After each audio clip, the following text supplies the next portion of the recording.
Mount Akiyama is a big map with a lot of different locations. There's a good amount of rare item spawns on this map, like graphics cards and CPUs, as well as a decent amount of locations to pick up keys. Most locations are rather underwhelming, but the high value locations really pack a good punch. Let's take a look at each of the locations. I'm gonna start out with the main attraction today, the villa. The villa is at the center of Mount Akiyama. It's a rather big area that spawns a lot of marauders and has a lot of players flocking towards it. And with good reason. It's also quite dangerous due to all the cliffs and ledges surrounding it on all sides. Expect snipers to try and take you out while you're in here. The villa is split into 3 points of interest.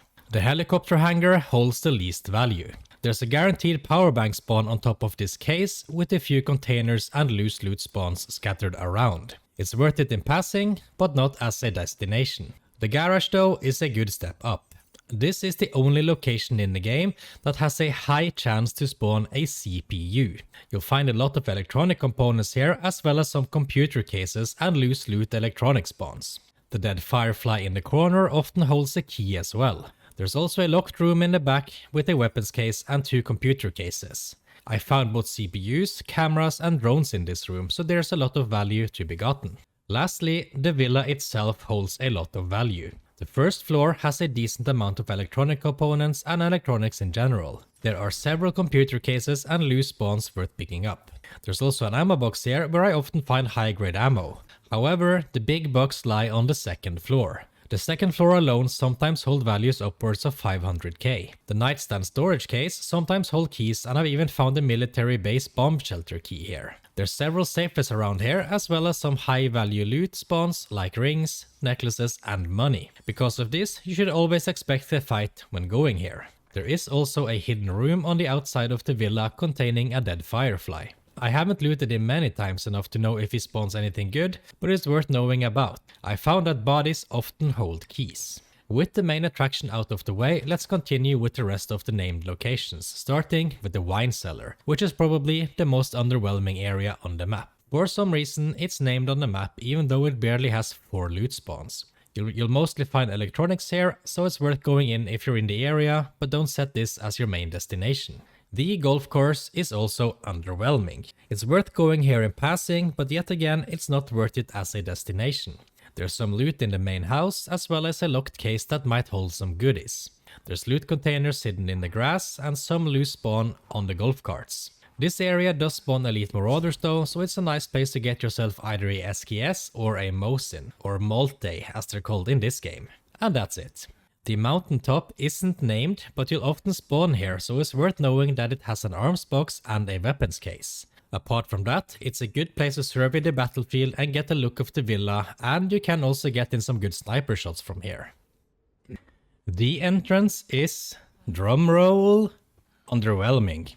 This area is barely worth mentioning, but due to the fact that they'll often spawn or extract here, like on the Mountaintop, it's worth knowing that this little house on the outside holds a jacket with keys and a computer with electronics. Run by them on your way, but don't linger. There's nothing else of value here. The forest cable car is kind of like the entrance. It's mainly a spawn and extraction location with some loot scattered around, but it's a good location to get wires. Depending on your luck, you can leave here with 20 to 50 wires, which will help you with your shelter progression. There's a few loot containers around, and there's also supposed to be a locked case here, which I haven't found yet. I think they may have forgotten to put it in the game after the last update. I have the key for it, but the case is nowhere to be seen. Take note that to extract here, you will need the cable car parts that you can find randomly spawning here and there, even on other maps. I do find that the shop in the Lakeside Camp often has one. The tunnel is one of the new areas that came with the global launch patch. It doesn't hold much loot, but there's a few things worth checking in passing. There is a tent on each side that holds a computer case, and the west side tent also holds a weapon case, worth checking out. On the inside, there's a suitcase in the fallen over truck and a loot container hidden on the outside. It's also possible to extract from the tunnel at the expense of leaving your weapons behind. The viewing deck is another new location and it has some decent loot. This is a location definitely worth visiting. The top area has 2 computer cases for electronics, a jacket for keys, some loose spawn and a firefly bundle on the roof. I often find power banks here. The lower area has a few rooms that contain loose spawns, loot containers, a jacket, and a locked room that's pretty hit or miss. I rarely get more than 50k worth of value from this room.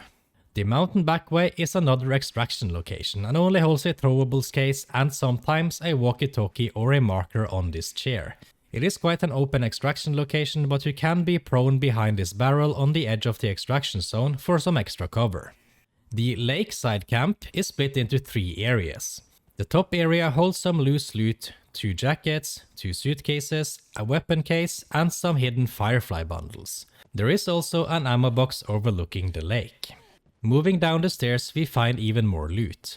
There's a dead marauder here who sometimes spawns a key. Inside the shed you'll find a jacket for more keys and a good amount of wires, usually upwards of 30. There's a loot container on the truck and some loose spawns scattered around. Crossing the road we find a small shop. You'll find some household items in the small shed outside and an arms box and ammo case on the roof. You reach the roof by climbing over the truck in the back. Inside the shop you'll mainly find household items as well as a good amount of electronics. Usually you'll find a stack of 30 to 50 electronic parts here as well. You'll also find a jacket, locked case and a toolbox in the back.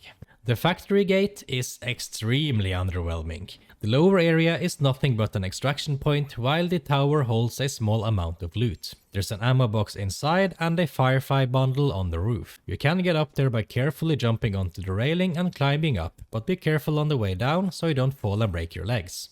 The military base, also known as the bomb shelter, may hold the biggest of bucks. The outside area has a weapons case, an arms box and a medications box, but you're not here for those. You're here for the locked bunker room. This room is one of the few locations in the game that has a high chance to spawn a graphics card, which is one of the most valuable items in the game. This makes the bomb shelter key very valuable. For that reason, you should expect this location to be hot during all raids. Bring your good gun and high grade ammo when going here.